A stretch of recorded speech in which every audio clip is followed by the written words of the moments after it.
Hello, everyone. Thank you to be here with us for this inter-university seminar. I have the pleasure to welcome Baptiste and Neda from the Observatory of Research and Scientific Careers close to F.R.S. And I will let them present the aspect of navigating the doctoral journey, and after the PhD, what's next. And after the two presentations, we will have a Q&A session.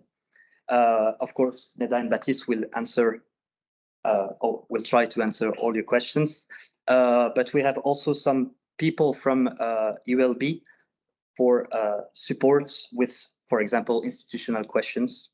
So we have person from the institution, from the administration of ULB, but also some PhD candidates. So I think with the experience of everyone, we will find us an answer to all the questions. So, Baptiste, the floor is yours. Thank you. Good afternoon, everyone. Welcome to this inter-university seminar, and thanks to ULB for hosting it. And thanks to you who attend this event here in Brussels and just online too. We are glad to present our work. Yes. Our work at the Observatory of Research and Scientific Careers. We work on the doctorate, the postdoctorate period. So I will start with some lessons learned about the doctoral journey, and then Neda will follow with the second part, focusing on what's next after PhD. First, some introductory information about the observatory, which was created in 2018, thanks to the joint will of the Ministry of Higher Education and Research, the universities, and the Fund for Scientific Research, F.R.S, in which we are integrated. These institutions wanted to have data and analysis on the careers of researchers, because in the context of academia today, scientific careers are becoming more and more diverse, and it's important to better know and understand the different pathways and opportunities that exist. So our mission is therefore to follow and analyze the careers of all Wallonia Brussels Federation researchers, so not only FNLS researchers, through quantitative and qualitative surveys on the doctorate and postdoctorate, whether the career is pursued within or outside academia. So today we will present elements from our various studies, from which several publications have already been published and which are available on our website. Most of them are published both in French and English.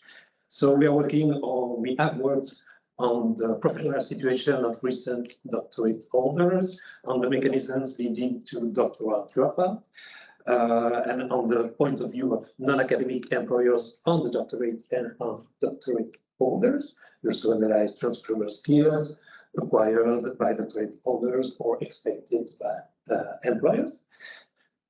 So this first part of the seminar is dedicated to the doctoral journey and is made of lessons taken from a study we conducted on the topic of doctoral degree in general and doctoral dropout in particular. So this study may have kind of a negative, of a negative overview because of its topic, but it was really helpful to identify important points of attention, elements to keep in mind, to navigate through the doctoral journey as smooth as possible. Some information. So it was a qualitative study based on 30 semi-instructors interviews conducted with 12 former PhD candidates and 18 supervisors of various profiles, so men and women coming from or 6 universities and from different research domains, social science and humanities, exact and natural sciences, life and health sciences. Just not a limit in our PhD sample.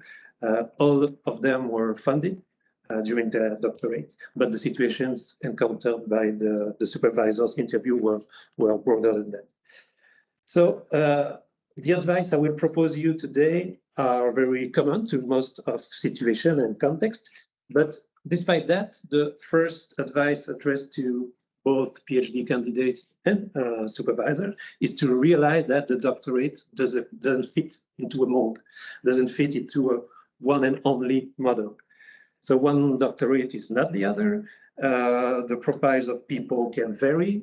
Funding, status, CV, background, or motivations have an impact on the course of the doctoral process. So these individual dimensions must be taken into consideration. Take a look at the different possibilities to start a doctorate in Wallonia Brussels Federation. First of all, everybody has his or her own personal motivation, ranging from passion for research to job opportunity. Passion for research is something quite prevalent in academia, as you know it. We all have this image of scientists very passionate about their work because science is so exciting. And this is indeed what attracts people. But however, we must also realize that not everyone reaches this passionate feeling. And moreover, it's sometimes the supervisor who asks a student to do a doctorate. So obviously there is always a minimum of interest in research and the project, but embarking on a doctorate can also be seen as a job opportunity, and passion is therefore not a prerogative. Then in a very synthetic way, we could say that to start a doctorate, you first need a research project and a supervisor who agrees to supervise you. The project can be co-constructed, written either by one or the other.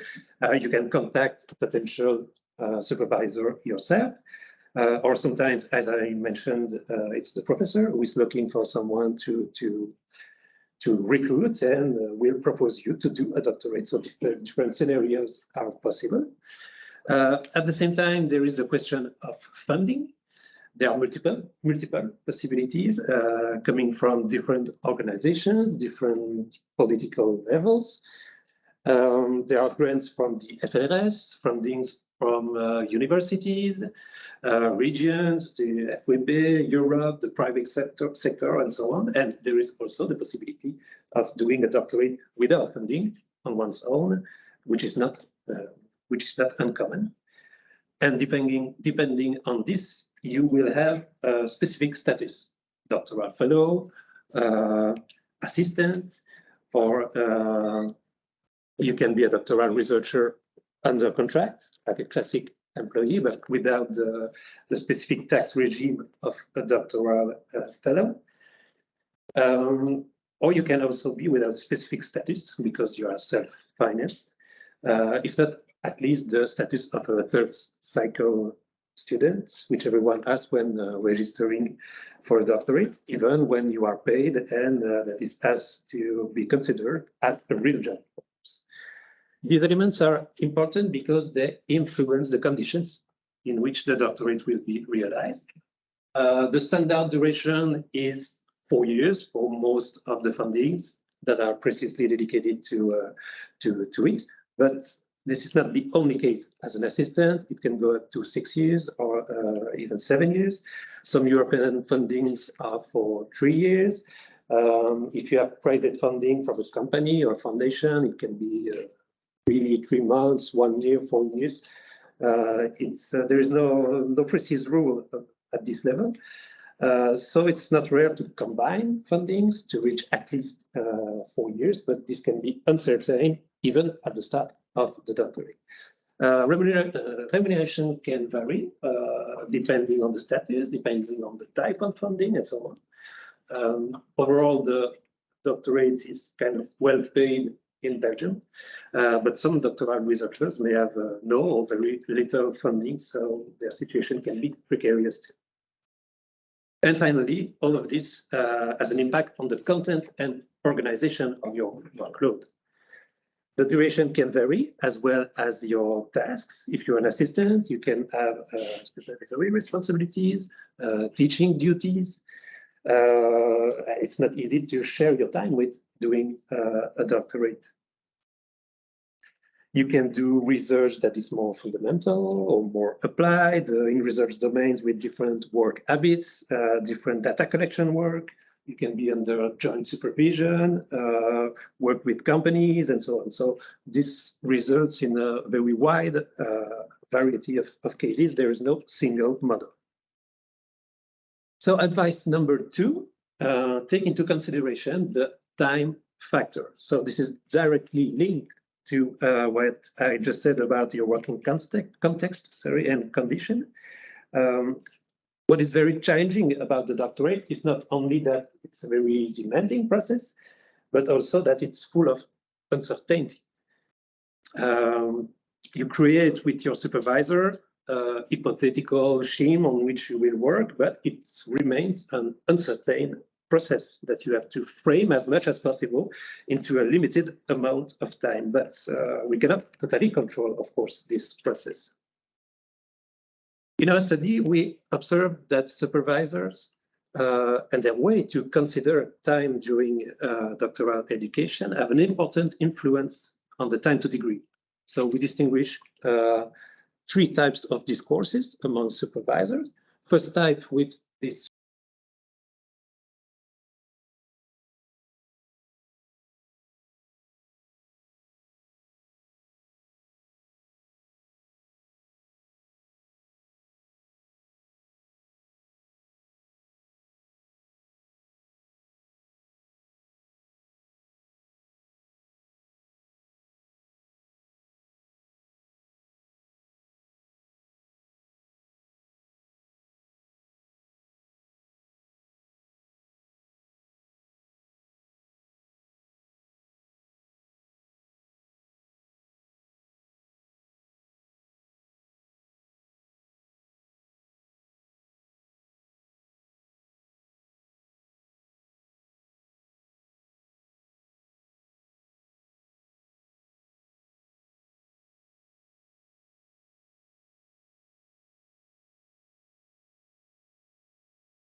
off.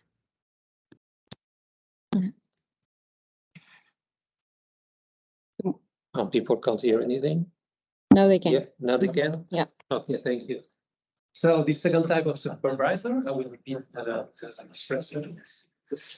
Promelo touch. Okay. No. Yeah. Seems to be off again. No. Normally you can hear you. Okay. Start on you. So yeah. Yeah. Oh, it's something. So second type of supervisor says theses are rarely finished in 4 years. The average is rather 4.5 years. When the funding ends, we look for a supplement, but sometimes the doctoral candidate spends a few months on unemployment to finish. I always put a little pressure to meet the deadlines. That's plan A, but if it's not really feasible, we're going to plan B.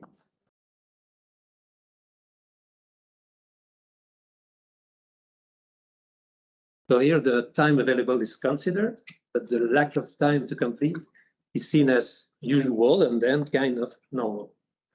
And a third type illustrated by this third supervisor who says, now it's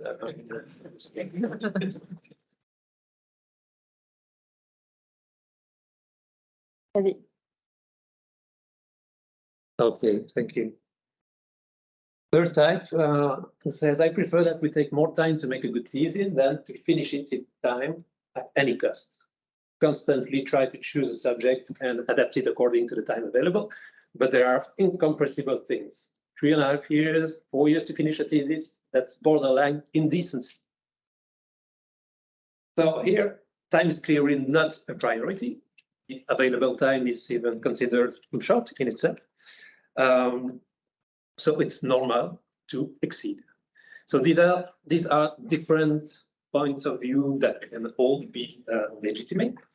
But this variety means that PhD candidates are in very different contexts to deal with that issue and are quite dependent on the vision of their supervisor with their main, their central resource.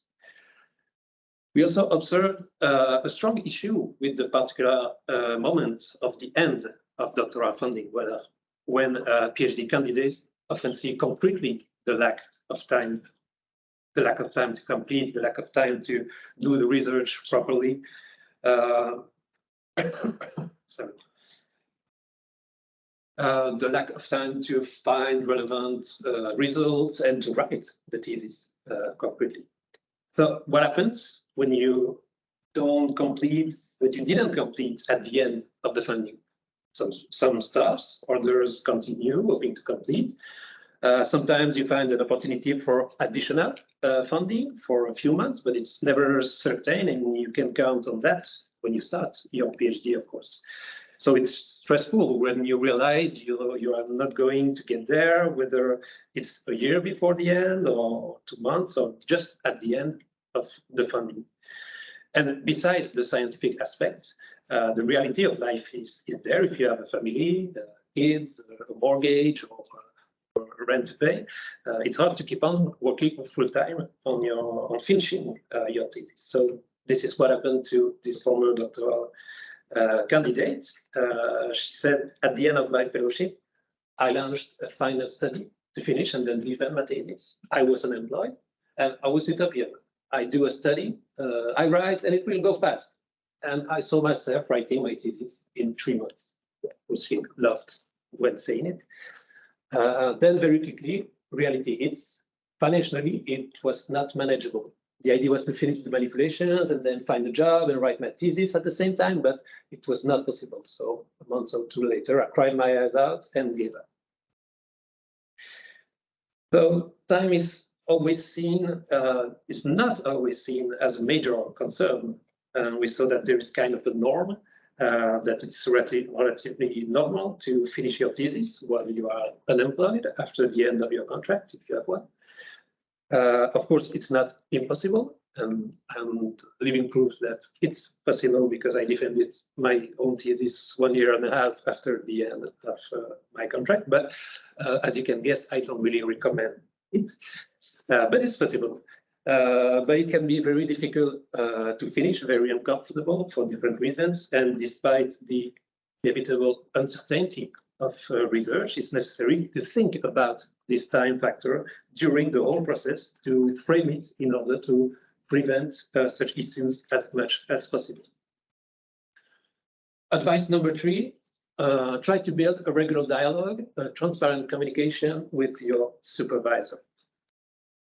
The doctoral process can be seen, at least partly, as a solitary process. It's a personal project. A good part of your work has to be done independently, autonomously.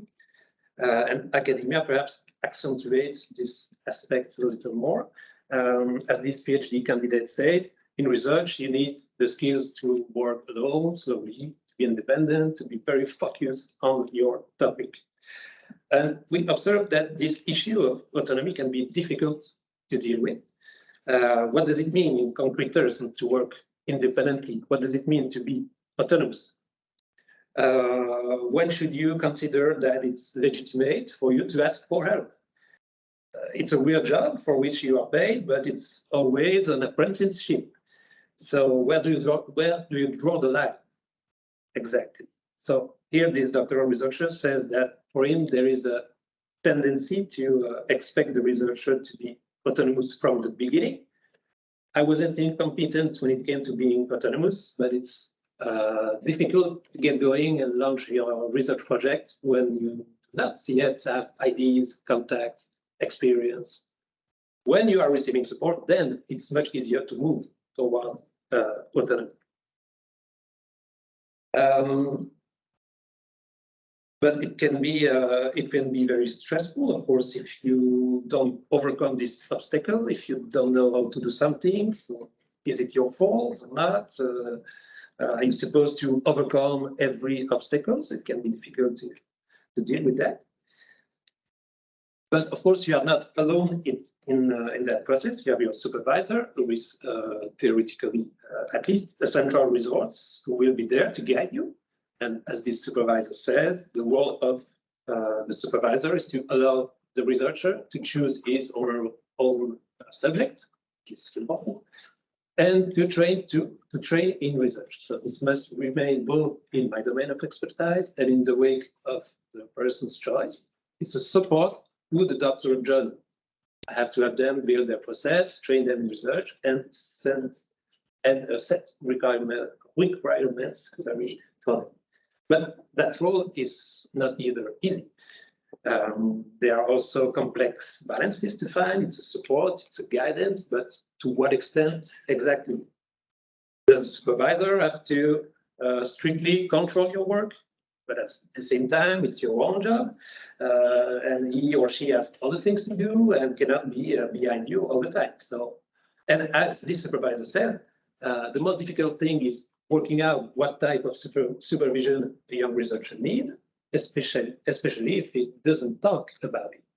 For those who are getting on well, it's okay, everything progresses smoothly, but for others, it's not as obvious. If they don't tell me that they would like to see me more often or that they need help, I don't always manage to second guess their expectations and needs. I tell them to get in touch if they need anything, but they perhaps think that they should be managing on their own and they don't dare. That's why it's important to have a regular dialogue. And of course, it's easier said than done. But it helps to identify the needs and expectations of each other, whether for scientific or technical aspects, or for more personal matters too. It's important because we found in our studies that there are often misunderstandings, unspoken expectations that can negatively impact the process through time. Of course, as doctoral researchers, you're not in an easy position to control this aspect. There is a power asymmetry in the relationship with your supervisor. If the relationship is not good, it's difficult to get over it.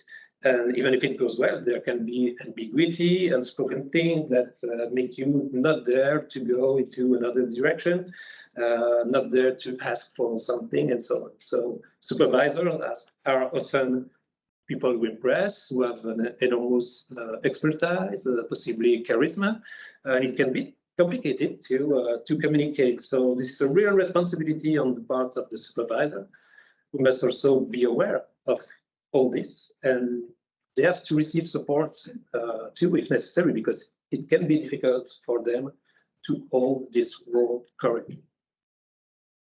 Advice number 4, take care of your mental health. I won't go into too much detail, but when conducting our study on doctoral dropouts, we received several powerful testimonies about emotional distress, different situations which led to burnout. There are usually different factors linked to each other, but here are some examples to consider. A first example is about loneliness, which may be just as much about the subject of the projects, very different from what colleagues are working on, for example, or even the supervisor, as the geographical location, social. So, for example, this PhD candidate said, there were weeks when I would come to the office in normal working hours, but not see a single soul. Not my supervisor, not any other colleagues. And being alone, being that alone didn't suit me at all. I could be wasting time on Facebook or working, nobody would notice the difference. I could arrive at 11 a.m. or not come to the office at all. It didn't matter. Nobody noticed and nobody cared. This had a detrimental effect on my moral and my way of working. A second example is about the fear of deceiving. This other PhD candidate told that he was having panic attacks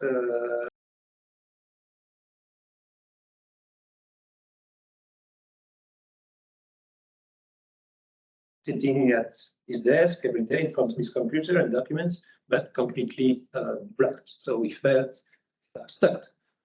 I stayed at home in my room, unable to work or to recognize the fact that I wasn't coping. I was afraid to tell my supervisor, my friends, or family, because I had been telling them for a long time that everything was fine. I was afraid of disappointing them. Another example is the potential mismatch between the expected supervision and the actual supervision. The fact that a good balance cannot be found between you and your supervisor, and that it disrupts the good process of the process, good progress of the process. So here is a rather extreme example. This doctoral researcher who said, my supervisor worked by the principle that if we needed him, he was there. If we didn't need him, he didn't interfere. Because it's his way of leaving us free to get on with it. But it didn't work with me at all, because I'm not someone who asked for help, which meant that for the 4 years of my degree, we had 2 meetings about my thesis. I hope that you know, even if there is no real complete description about what is a regular dialogue or regular communication with your supervisor, but twice in 4 years, it's completely not enough. And the last example is about a negative relation with the supervisor, some conflicts that can appear for different reasons. It can be difficult to live and overcome because the supervisor is the main result. So this PhD candidate told her story about how a strong conflict with her supervisor led her to completely burn out. She was helped by her partner and stopped for her own good. She also said, some of my friends could also see that something was wrong. I'm usually the one who's always leading the conversation, but at this time I wasn't talking anymore. So they could see that had an important impact on her personal life. So as I said, the doctorate is a demanding process. It's possible to experience moments of stress, periods of blocking, maybe some discouragement sometimes. It's common for the vast majority of doctoral researchers, but these difficulties must be kept within certain limits, both objective and subjective. So please try to take care of your mental health. Don't hesitate to speak with your colleagues, your supervisor, or people at the doctoral support unit if you feel too anxious, if you feel too overwhelmed. It's not about complaining for every issue that you will face. It's also a balance to find, but it's about preventing potential emotional distress. And advice number 5, the last one, linked to all that has been said before, look for additional resources outside your supervisor. Okay, it can be a solitary process, but you are not alone in it. So around the PhD candidate, there are several resources. The first resources, and it must be said again, is the supervisor. It's a central resource, essential but not unique. It can be sometimes insufficient or unsatisfactory for different reasons. You also have a thesis committee or support committee, which will follow the progress of your doctorate, offering essentially scientific support. You must follow a doctoral training program, which means participate to several activities like scientific training, for example, through doctoral schools, but also linked to career development, transferable skills, and so on. Within the universities, many departments of the research administration are there to help you, offering information, offering advice, of course, career development support, or even psychological support if needed. Colleagues are also an important, often important resources, perhaps more informal. They can also provide scientific support, advice, experience sharing, and even a form of psychological support in more difficult moments. So these are the main elements, but not necessarily the only ones. So I just wanted to mention, for example, the inter-university mentoring program called Team Mentorship, or PhD networks, for example, the PhD and Postdoc Society here at ULB. Interesting initiative aiming to offer different resources to PhD candidates and postdocs, or even us at the observatory, giving information and analysis about the doctorate and postdoctorate basic periods, as we are doing today. So looking for support or additional resources can be necessary in case of problem, because you lack something, because you don't have the expected support, for example. And more widely, even if you don't encounter a particular problem, it can be interesting to access to additional knowledge, to develop skills, to create links with other people. A lot of people exist, so don't hesitate. And just to conclude, I would repeat that the doctorate is a special experience, rewarding and quite demanding, which deserve a special attention in its various dimensions. So it's important because your doctorate will prepare you for the next steps of your career, whether in or outside academia.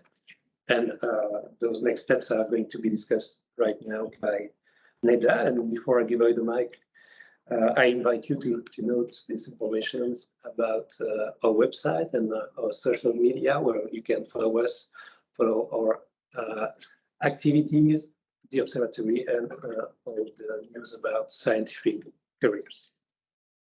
Neda, thank you.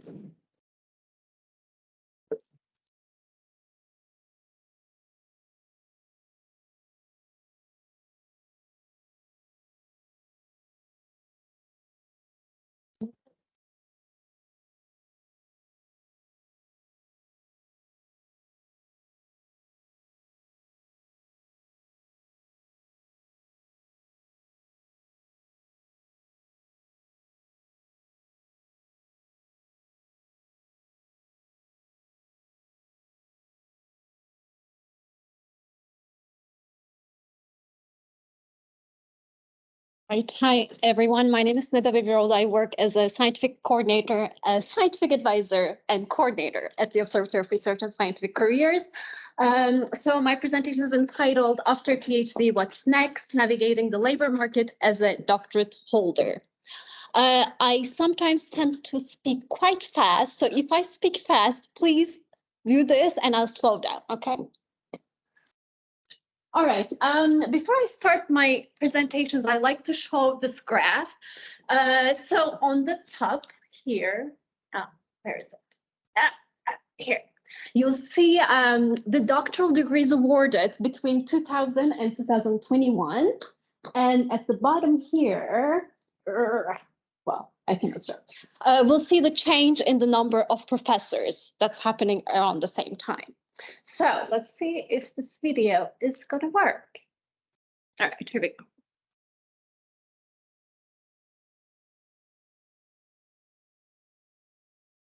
Okay, so as you may notice, in 2000, we were about 568 doctoral degrees awarded, coming from all French-speaking universities. Right now, we're at 868. We're talking about an increase of 61%. But when you look at the change in the number of full-time equivalent professors, we're nowhere there, which means that doctorate holders, sooner or later, a majority of them will transition to the non-academic labor market. Yet, this is not bad news. Right now in Belgium, there's a huge war for talent. Employers are looking for you. In a couple of weeks, I'll have a presentation because employers invited us to talk about how to attract doctorate holders in their companies. So, and you have talent. Yes, you do. So let's see, after PhD, what's next? So my presentation will be based on two separate databases that we have. One study is called the Future of PhD Holders Study. This is a longitudinal study that we do at the observatory. The first cohort, we collected our data in 2019. We had over 2,000 doctorate holders coming from all French-speaking universities, representing all major research fields like exact and natural sciences, social sciences and humanities, and life and health sciences. And in 2022, We did our second data collection. There we added the new cohort, those who graduated between 2018 and 2021, but we also followed the previous cohort.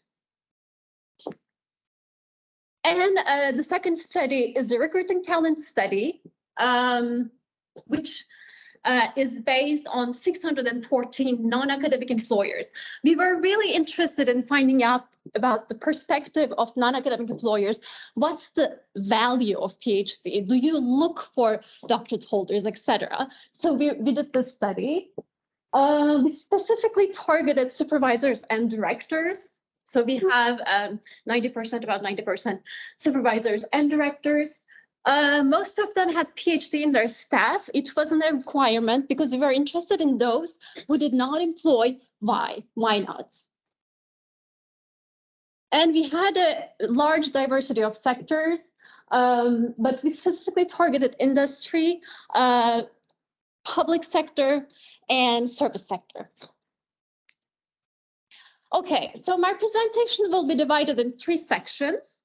In the first section, we'll talk about funding employment after PhD. Here we have 2 researchers. One is asking, what are you searching for? And the other one says a permanent position. So we'll see if this researcher will end up finding a permanent position. Then in section 2, I'll talk about the added value of PhD for non-academic employers. Here we have 2 employers having coffee. One of them says, we're very proud, but we're not sure how to use him. And we see our very proud doctorate holder. And I will finish my presentation by giving you some advice, like what I would do if I were you. Okay, so, and throughout my presentation, I will answer 10 questions, okay? Question 10 means it's the end of my presentation. So question number 1, will you find a job after your PhD? Here, we're looking at the unemployment rate in 2019 and 2022. As you can see, the unemployment rate of PhD holders on both times is lower than the unemployment rate in Brussels capital region, the Walloon region, and the overall rate in Belgium. So chances are quite high that you will find a job after your PhD and within 4 months, like very quickly. So question number 2, in which sector can you find a job after your PhD? So here on the top, okay, here we go. Here on the top, it's social sciences and humanities. Red is exact and natural sciences, and with blue, it's life and health sciences. So we'll see the flow from the research fields to the sectors of employment on the right. Okay. Okay. So look at this purple that collects all doctorate holders. That's the university sector. So we can say that the university remains the main sector of employment for new doctorate holders.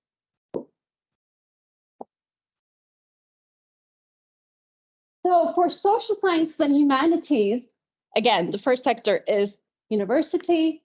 The second most important sector is government public sector. For exact and natural sciences, again, first university, second industry. For life and health sciences, first university, and second hospitals or university hospitals. So, can you find a job? Can you find a permanent position after your PhD?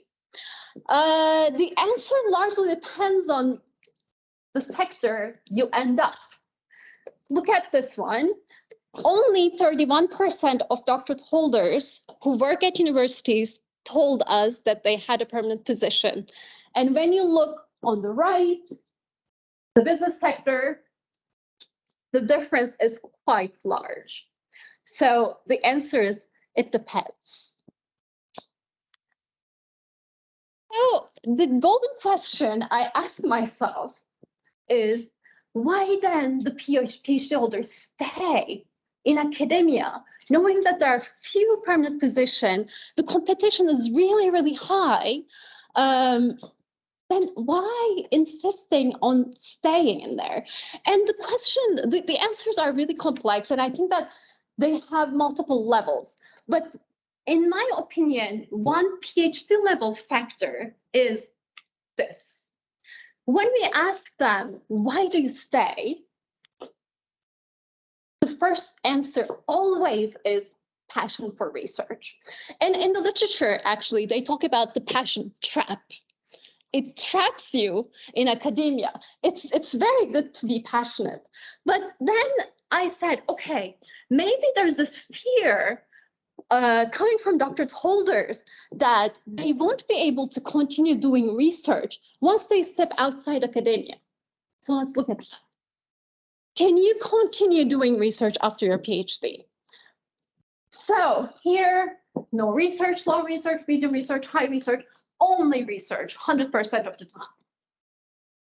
So as you can see, there's only 24% of our doctorate holders that tell us they don't do research. And almost half of them say it's a choice, okay? So looking at this, medium, high, and only research, you may think that, yeah, but they're all working in academia. It's not true. 56% of these people work in academia, but the rest work in non-academic sectors. They work in industry, they work in government public sector. We have very high levels of research in these sectors. So you can continue doing research after your PhD, independent of your sector of employment. All right, so can you find a satisfying job? The answer is yes. The levels of satisfaction are quite high in our sample for both non-academic and academic jobs. All right, so let's look at the perspective of non-academic employers. So what are the skills employers look for in candidates for a position that could be occupied by a PhD holder? Number one is scientific and technical expertise. Your expertise is really important. It's your selling point. Number two, surprise, collaboration and teamwork. Why is it underlined? It's because it's the most important skill that PhD holders tell us they lack. They tell us they wish they had collaboration and teamwork skills. So that's something that you should pay attention to. Number three is creativity and innovation. Number four, project management. Again, it's underlined because PhD holders tell us that they lack that skill, yet they have to use it. And number five, research skills and methods. So are they happy with these skills? They are very happy. They are very happy with the skills of PhD holders. Look at this, their level of satisfaction of scientific and technical expertise, 98%. Yet we see that for those two, collaboration and teamwork and project management, we can see that for non-academic employers as well, there's room for improvement. So what are the three main weaknesses of PhD holders for non-academic employers? Here, the bigger the bubble, the most high levels of responses the answer got, okay? So number one is lack of business experience. What they mean by lack of business experience is lack of experience outside of academia. Number two, difficulty adapting to a fast-paced work dynamic. Very often, non-academic employers tell us, well, I have a report that's due in 1 week, and here's my PhD holder trying to do literature review. I don't have time for this. It doesn't have to be perfect, but it needs to be done.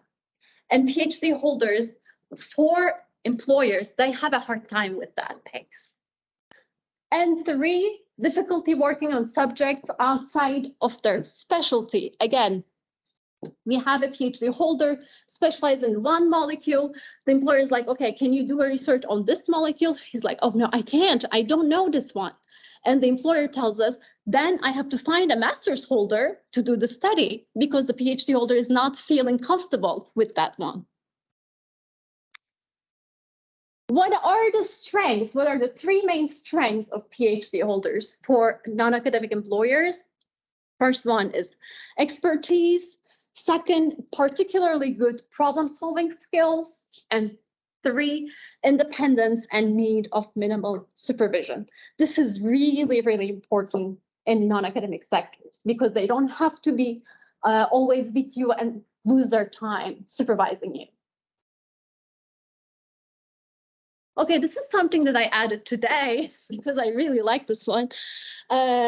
We asked employers how involved PhD holders were in R&D related activities in their organization. And when it's green, it means that they are very involved. When it's dark green, it means that the activity is initiated, managed, and led by PhD holders. Here, when you see this, you see that's all green. So we can say very easily that R&D activities, in almost all activities, R&D activities, PhD holders are involved. Yet, there are three that are largely led by them. The first one is publications. Then we have creation of new products, services, and solutions. And finally, knowledge creation. So these are really, really important. And when we ask employers, are you satisfied with PhD holders? They are obviously very, very satisfied. And the level of satisfaction is higher for employers who work within organizations that have R&D, an R&D department, or if they have PhD themselves. All right, so advice. Very often when we do our presentations, doctoral candidates tell us that they never thought about because they never thought about the career after PhD. Because they were focused on their thesis, they were focused on their research, and they didn't have the time to think about it. So my advice to you would be to think about it. What will you do after your PhD?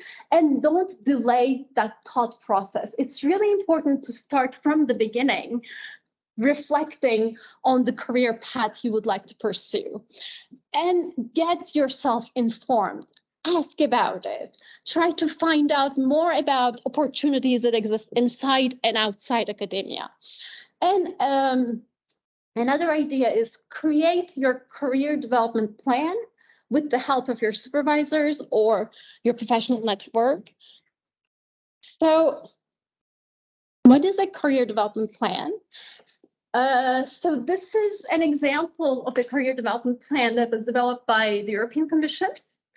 Basically, it helps you think about your long-term objectives, your short-term objectives, and helps you reflect on how to attain these objectives. What do I want to do? And what do I need to do to attain these objectives? And I put the link here. I think that we shared the slide, so you can just click and get access to it.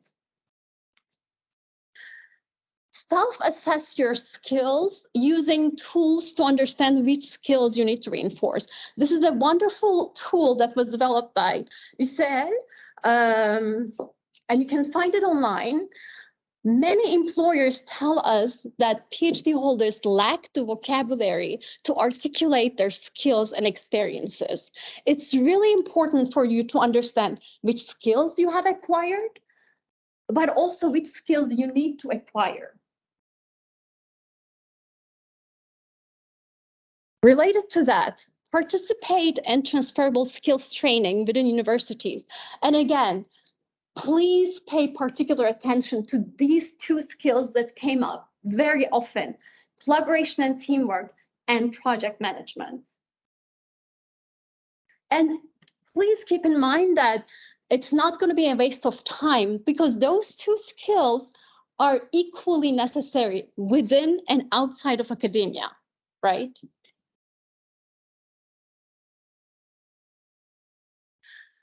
Take advantage of the existing tools and support mechanisms that are available at universities. You are here, use those resources. They are for you. There are job fairs, there are information sessions. There's this wonderful mentoring program that Baptiste was talking about, career centers. Use those tools and resources.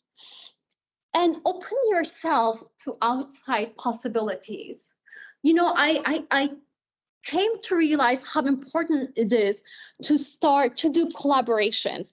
You know, when you want to acquire your collaboration skill, you can go to a transferable skills training, or you can just start a collaboration. It doesn't have to be a fancy collaboration like intersectoral collaboration. It can be an inter-project collaboration, inter-lab collaboration, but these experiences are really important. It will help you acquire more skills, but also it will enlarge your network, which is hugely important for your career after your PhD.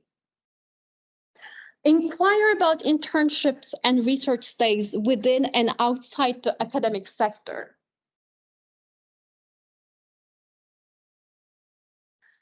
And as Baptiste said, we've been publishing quite a lot in the last 5 years about the job transition of doctorate holders. Please go and check out our website. There are many, many reports that are all open access. They're all for you. And if you have any questions, please don't hesitate to contact us. Thank you very much.